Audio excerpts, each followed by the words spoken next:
YCP చేస్తున్న తప్పుడు ప్రచారాలు ఉన్నాయి.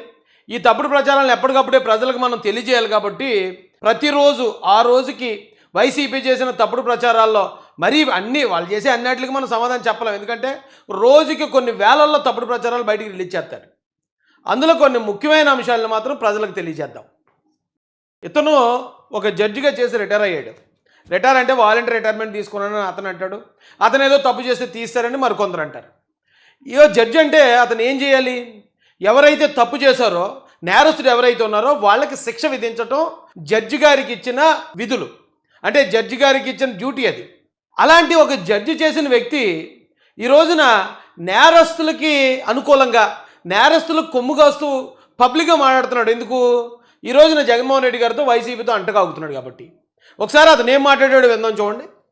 ఎవరో ఒక అమ్మాయిని ఇబ్బంది పెడుతున్నాడని ఒక చిన్న ఫోటో వచ్చింది. సాయంత్రానికి చెరువులో పడి చచ్చిపోయి సుబ్బారావు అనేటువంటి ఒక ఆయన తునిలో. దాన్ని ఏమంటారు? Water encounter. నిన్న జరిగింది. ఎవరో ఒక అమ్మాయిని ఇబ్బంది పెడుతున్నాడని ఒక ఫోటో వచ్చిందట. అతను చెరువులో పడిపోయి చనిపోయాడు. ఎక్కడ? తునిలో ఒక ఘటన జరిగిందండి, ఒక ముసలాయన. అయితే రెండో విషయం కూడా చెప్పాక మనం అబ్బాయి కూడా నిందితులుగా అయిన వాళ్ళందరూ వాటర్ లోనే పడి చనిపోతున్నారు. I can say it is a water encounter. Anita గారు అధికారం అట్లా మారి వాటర్ ఎన్కౌంటర్. నిన్న జరిగింది. అబ్బాయి కూడా నిందితులుగా అయిన వాళ్ళందరూ వాటర్ లోనే పడి చనిపోతున్నారు. నిన్న జరిగిన అబ్బాయి కూడా వాటర్లో పడిపోయి చనిపోయాడు. మొన్న పెద్ద ఆయన కూడా వాటర్లో పడిపోయి చనిపోయాడు. దీన్ని వాటర్ ఎన్కౌంటర్ అంటారు. కాబట్టి రేపు వాళ్ళ తరపుళ్ళు ఎవరైనా వచ్చి కంప్లైంట్ ఇస్తే ఇప్పుడున్న హోంమంత్రి గారిని కూడా జైల్లో పెట్టిస్తాను అంటున్నాడు. ఇంతకీ వాళ్ళిద్దరూ ఎవరు? ఆ పెద్ద ఆయన అనే అతను ఒక మైనర్ బాలికని, 8th క్లాస్ పిల్ల, చిన్నపిల్ల, ఆ పాపను తీసుకుని ఎక్కడో ఒక గుబురుగా ఉండే మామిడి తోటల్లో ఒక వ్యక్తికి కనపడ్డాడు. అది చూసినప్పుడు అది చూడడానికి అనుకూలంగా ఉన్న వీడియో కాదండి. మనసు అంతా కకావికలం అయిపోద్ది. అలాంటి పరిస్థితుల్లో చిన్న పాప ఉంది. అతను తప్పు చేశాడని ఒక అతను పబ్లిక్గా బయటికి తీసుకొచ్చేటప్పటికి ఆ ముసలతను ఎవరైతే ఉన్నాడో ఆ పెద్ద అతన్ని వాళ్ళ వీధిలో, ఆ తునిలో ఉన్న వాళ్ళ వీధిలో ఉన్న అక్కడ ఉన్న గ్రామస్తులనలా మరేంటి వాళ్ళందరూ వచ్చి సావశత కొట్టేశారు.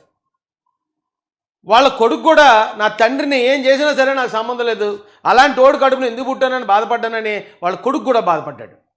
అంటే ఒక మైనర్ బాలికతో ఒక ముసలైన అసభ్యంగా ప్రవర్తించటం, తనను పాడు చేసే ప్రయత్నం చేయటం, పాడు చేయటం, అది ఇతనికి చాలా చిన్న విషయం అటండి. ఆ రోజున పోలీసులు గాలిస్తూ ఉంటే రాష్ట్రం అంతా గోలగోల అయిపోయింది. అది అతను ఫోటో వేసి రేపిస్ట్, ఇతను మైనర్ బాలికని రేప్ చేశాడు అని చెప్పి వచ్చేయడంతో అతనికి అవమానం అనిపించి ఉండొచ్చు. ఎందుకంటే అతని వీధిలో ఉన్న జనం వచ్చి కొట్టారు, అతన్ని కొట్టేశారు, మొత్తం బట్టల గేట్లు చింపేశారు. గ్రామస్తులు, సాధారణమైన గ్రామస్తులు కొట్టేశారు. ఆ అవమానం తట్టుకోలేక అతను నీటిలో పడి చనిపోయాడు అన్నారు. నీటిలో అతని శవం దొరికింది. దొరికితే ఇప్పుడు ఇతను ఏమంటాడంటే ఆ చిన్న పాపని ఆ రేప్ చేసిన, పాడు చేసిన ఆ వ్యక్తి యొక్క కూతురుగాని వచ్చి కంప్లైంట్ ఇస్తే డైరెక్ట్ హోంమంత్రి గారిని అరెస్ట్ చేస్తారట. హోంమంత్రి గారిని జైల్లో పెట్టుతాడంటే ఇతను. ఒకవేళ అక్కడ జరిగింది నిజంగా గనక, ఇంకోటి చెప్తున్నాడు, నిన్న ఒక అబ్బాయి చనిపోయాడు అలాగన్నాడు. ఆ అబ్బాయి ఏం చేశాడండి? ఒక చిన్న పాపని, పసిపాపని నిర్దాక్షిణ్యంగా తీసుకెళ్ళి ఆ చిన్న పాపకి అసలు ఏం జరుగుతుందో ఏంటో కూడా తెలియని వయసు, ముక్కు పచ్చలారని ఒక చిన్న పిల్లని క్రూరంగా రేప్ చేయడం చాలదన్నట్టు ఒక వాటర్ టబ్ ఉంటే ఆ టబ్లో తనను ముంచేస్తే అక్కడ ఏం జరుగుతుందో చిన్న పాపకు తెలియదండి. అప్పటి వరకు శారీరక హింస అనుభవించింది. అప్పటి వరకు ఒక అన్న లేకపోతే ఒక బాబాయ్, ఒక మామ ఏదో చాక్లెట్ ఇస్తానని తీసుకొచ్చాడు. ఇతను ఏం చేస్తున్నాడో నాకు తెలీదు. ఒళ్ళంతా పెయిన్, అంటే అది మనం అసలు ఊహించలేమండి బాబు. ఆడపిల్లల తల్లిదండ్రులు అయితే అసలు ఊహించలేరు. అలాంటి దారుణమైన మారణకాండ చేసి మళ్ళీ ఆ పాపను తీసుకొచ్చి నీటిలో, అంటే పిల్లల మొహం మీద కొన్ని నీళ్లు వేస్తేనే, స్నానం చేసేటప్పుడు మొహం మీద నీళ్ళు పడితేనే వాళ్ళు కంగారు అయిపోతారండి. అలాంటి ఒక చిన్న పాపని చనిపోయేదాకా టబ్లో ముంచి చంపాడు. అలాంటి వాడు కూడా పొద్దుడు లేచి శవమై తేలాడు. అది బయటపడింది. ఒక మైనర్ పాపని ఇలాగా రేప్ చేసి చంపాడంటే ఏదో బతుకున్నా చచ్చినా ఒకటే. ఇంక బయట ఎక్కడ తిరిగితే ఎవరైనా చంపేస్తారు అనుకున్నాడో ఏదో సంథింగ్ అనుకుని ఆడు సిగ్గుతో దూకి చచ్చాడు. ఆడంట ఒక బాబు అట అతను. నిన్నేదో ఒక బాబు ఇలా చనిపోయాడు. ఏం మాట్లాడుతున్నావా నువ్వు? నాకు అర్థం కాదు. వైసీపీలో ఉంటే అందరూ ఇలాగే నేరస్తులనే సపోర్ట్ చేస్తారా? వాళ్ళు చనిపోతే దాన్ని తీసుకొచ్చి గవర్నమెంట్కి ఆపాదిస్తారా? ఒకవేళ నిజంగా కనుక గవర్నమెంట్ చేయించుంటే మొత్తం ఆ ఏపీలో ఉన్న ప్రజలందరూ వేసి శాల్యూట్ చెప్తారు. ఆడపిల్లల రక్షణ కోసం, ఆడపిల్లల్ని పాడు చేస్తే, ఆడపిల్లల్ని, చిన్నపిల్లల్ని, మైనర్ బాలికల్ని చంపేస్తే ఈ గవర్నమెంట్ లేపేసిందంట అంటే చాలా గొప్ప మైలేజ్ అది గవర్నమెంట్కి. కానీ అలా ఎక్కడ మేము చూడలేదు, మాకు ఎక్కడ తెలియలేదు, గవర్నమెంట్ చంపింది, పోలీసులు చంపారని ఎక్కడ లేదు. ఇప్పుడు సజ్జనార్ ఉన్నాడు, ఆయన ఎందుకు హీరో అయ్యాడు?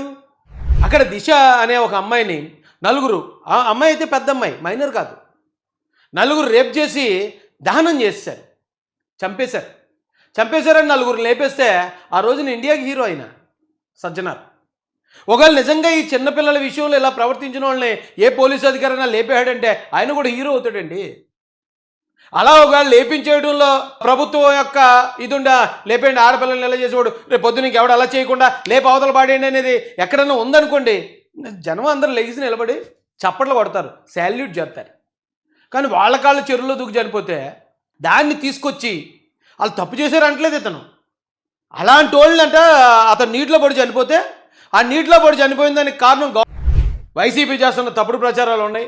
ఈ తప్పుడు ప్రచారాలను ఎప్పటికప్పుడే ప్రజలకు మనం తెలియజేయాలి. కాబట్టి ప్రతిరోజు ఆ రోజుకి వైసీపీ చేసిన తప్పుడు ప్రచారాల్లో మరీ అన్నీ వాళ్ళు చేసే అన్నిటికి మనం సమాధానం చెప్పలేం. ఎందుకంటే రోజుకి కొన్ని వేలల్లో తప్పుడు ప్రచారాలు బయటికి రిలీజ్ చేస్తారు. అందులో కొన్ని ముఖ్యమైన అంశాలను మాత్రం ప్రజలకు తెలియజేద్దాం. ఇతను ఒక జడ్జిగా చేసి రిటైర్ అయ్యాడు. రిటైర్ అంటే వాలంటీర్ రిటైర్మెంట్ తీసుకున్నానని అతను అంటాడు. అతను ఏదో తప్పు చేస్తే తీస్తారని మరికొందరు అంటారు. ఇయో జడ్జి అంటే అతను ఏం చేయాలి? ఎవరైతే తప్పు చేశారో, నేరస్తుడు ఎవరైతే ఉన్నారో వాళ్ళకి శిక్ష విధించటం జడ్జి గారికి ఇచ్చిన విధులు, అంటే జడ్జి గారికి ఇచ్చిన డ్యూటీ అది.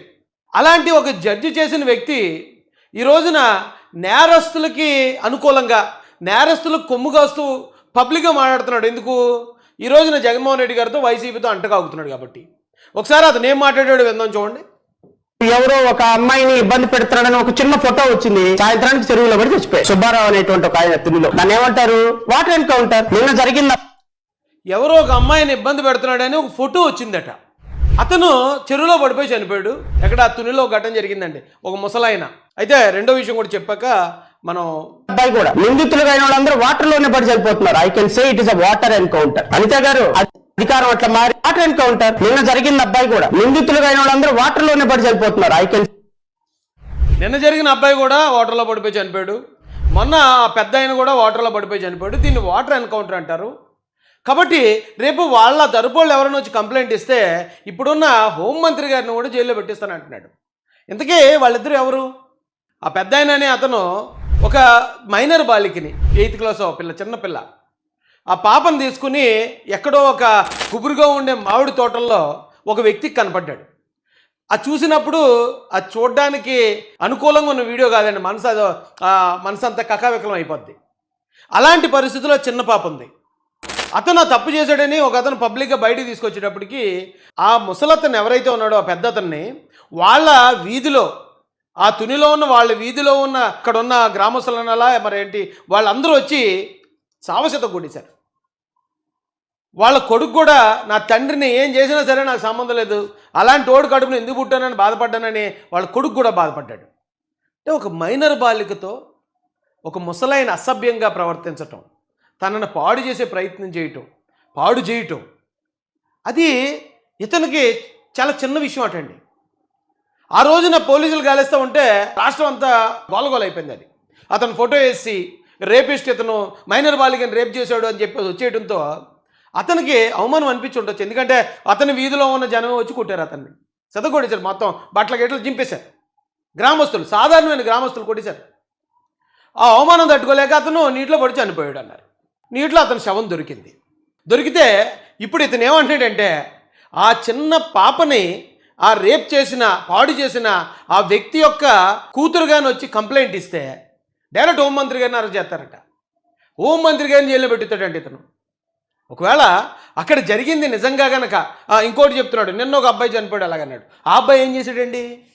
ఒక చిన్న పాపని, పసిపాపని నిర్దాక్షిణ్యంగా తీసుకెళ్ళి ఆ చిన్న పాపకి అసలు ఏం జరుగుతుందో ఏంటో కూడా తెలియని వయసు, ముక్కు పచ్చలారని ఒక చిన్న పిల్లని క్రూరంగా రేప్ చేయడం చాలదన్నట్టు ఒక వాటర్ టబ్ ఉంటే ఆ టబ్లో తనను ముంచేస్తే అక్కడ ఏం జరుగుతుందో చిన్న పాపకు తెలియదండి. అప్పటి వరకు శారీరక హింస అనుభవించింది. అప్పటి వరకు ఒక అన్న లేకపోతే ఒక బాబాయ్, ఒక మామ ఏదో చాక్లెట్ ఇస్తానని తీసుకొచ్చాడు. ఇతను ఏం చేస్తున్నాడో నాకు తెలీదు, ఒళ్ళంత పెయిన్ అంటే అది మనం అసలు ఊహించలేమండి బాబు. ఆడపిల్లల తల్లిదండ్రులు అయితే అసలు ఊహించలేరు. అలాంటి దారుణమైన మారణకాండ చేసి మళ్ళీ ఆ పాపను తీసుకొచ్చి నీటిలో, అంటే పిల్లల మొహం మీద కొన్ని నీళ్లు వేస్తేనే, స్నానం చేసేటప్పుడు మొహం మీద నీళ్ళు పడితేనే వాళ్ళు కంగారు అయిపోతారండి. అలాంటి ఒక చిన్న పాపని చనిపోయేదాకా టబ్లో ముంచి చంపాడు. అలాంటి వాడు కూడా పొద్దుడు లేచి శవం తేలాడు. ఆడు అది బయటపడింది. ఒక మైనర్ పాపని ఇలాగా రేప్ చేసి చంపాడంటే ఏదో బతుకున్న చచ్చినా ఒకటే. అది ఇంక బయట ఎక్కడ తిరిగితే ఎవరైనా చంపేస్తారు అనుకున్నాడో ఏదో సంథింగ్ అనుకుని ఆడు సిగ్గుతో దూకి చచ్చాడు. ఆడంట ఒక బాబు అట అతను. నిన్నేదో ఒక బాబు ఇలా చనిపోయాడు. ఏం మాట్లాడుతున్నావు నువ్వు? నాకు అర్థం కాదు. వైసీపీలో ఉంటే అందరూ ఇలాగే నేరస్తులనే సపోర్ట్ చేస్తారా? వాళ్ళు చనిపోతే దాన్ని తీసుకొచ్చి గవర్నమెంట్కి ఆపాదిస్తారా? ఒకవేళ నిజంగా కనుక గవర్నమెంట్ చేయించుంటే మొత్తం ఆ ఏపీలో ఉన్న ప్రజలందరూ వేసి శాల్యూట్ చెప్తారు. ఆడపిల్లల రక్షణ కోసం, ఆడపిల్లల్ని పాడు చేస్తే, ఆడపిల్లల్ని, చిన్నపిల్లల్ని, మైనర్ బాలికల్ని చంపేస్తే ఈ గవర్నమెంట్ లేపేసిందంట అంటే చాలా గొప్ప మైలేజ్ అది గవర్నమెంట్కి. కానీ అలా ఎక్కడ మేము చూడలేదు, మాకు ఎక్కడ తెలియలేదు. గవర్నమెంట్ చంపింది, పోలీసులు చంపారని ఎక్కడ లేదు. ఇప్పుడు సజ్జనార్ ఉన్నాడు, ఆయన ఎందుకు హీరో అయ్యాడు? అక్కడ దిశ అనే ఒక అమ్మాయిని నలుగురు, ఆ అమ్మాయి అయితే పెద్ద అమ్మాయి, మైనర్ కాదు, నలుగురు రేప్ చేసి దహనం చేశారు, చంపేశారని నలుగురు లేపేస్తే ఆ రోజున ఇండియాకి హీరో అయిన సజ్జనార్. ఒకవేళ నిజంగా ఈ చిన్నపిల్లల విషయంలో ఇలా ప్రవర్తించిన వాళ్ళని ఏ పోలీసు అధికారైనా లేపేయాడంటే ఆయన కూడా హీరో అవుతాడండి. అలా ఒకవేళ లేపించేయడంలో ప్రభుత్వం యొక్క ఇదుండా లేపేయండి, ఆడపిల్లల్ని ఎలా చేసేవాడు, రేపు పొద్దున ఎవడు అలా చేయకుండా లేపు అవతల పాడేయండి అనేది ఎక్కడన్నా ఉందనుకోండి, జనం అందరూ లెగిసి నిలబడి చప్పట్లు కొడతారు, శాల్యూట్ చేస్తారు. కానీ వాళ్ళ కాళ్ళు చెరువులో దూకి చనిపోతే దాన్ని తీసుకొచ్చి వాళ్ళు తప్పు చేశారు అంటలేదు ఇతను. అలాంటి వాళ్ళంట అతను నీటిలో పడి చనిపోతే ఆ నీటిలో పడి చనిపోయిన దానికి కారణం గవర్నమెంట్ అని చెప్పి హోంమంత్రి గారి మీద, ముఖ్యమంత్రి గారి మీద కేసులు పెడతాడట. ఇలా తయారయ్యారండి. ఇలా ఉందండి పరిస్థితి. మళ్ళీ ఇతను ఒక జడ్జి చేసి వచ్చినోడు. ఒకవేళ ఏమో అలగాగా తిరిగేవాడు, గంజా చేసుకుని తిరిగేవాడు, ఓ తాగుబోతో కాదు. ఒకవేళ అలాంటి అయితే ఆడికి అంతకుమించి ఏం తెలుస్తుంది, ఊరుకొచ్చానెత్తి. కానీ అలాంటి నేరం చేసినోడికి మన ఐపీసీ, సిఆర్పీసీలోను, లేకపోతే ఇప్పుడు బిఎన్ఎస్ చట్టాల ప్రకారం మరణశిక్ష ఉంది కదా వాళ్ళకి. ఒక ఆడపిల్లని, మైనర్ బాలికని అలా చేయడం అంటే పోక్సో కేసు. అది 20 సంవత్సరాలు జైలు శిక్ష ఉంది. 20 సంవత్సరాలు. నిజంగా ముసలోడు కనుక అక్కడ ఆ దూకి చనిపోకుండా అరెస్ట్ అయ్యి శిక్ష పడి ఉంటే అతను చచ్చేదాకా జైలే. 20 సంవత్సరాలు జైలు, అవసరమైతే మరణశిక్ష. ఇక్కడైతే ఓ చిన్న పాపని చంపేసాడు. చంపేసినోడికి కోర్టే మరణశిక్ష విధిస్తుంది. అలాంటి వాళ్ళని వెనకేసుకొచ్చి గవర్నమెంట్ని విమర్శిస్తున్నాడు ఇతను. ఇలాంటి వాళ్ళు ఉన్నారు ఇప్పుడు ఈ రోజున వైసీపీకి సపోర్ట్ చేస్తూ. దయచేసి అర్థం చేసుకోవాల్సిందిగా ఏపీ ప్రజలను కోరుకుంటున్నానండి.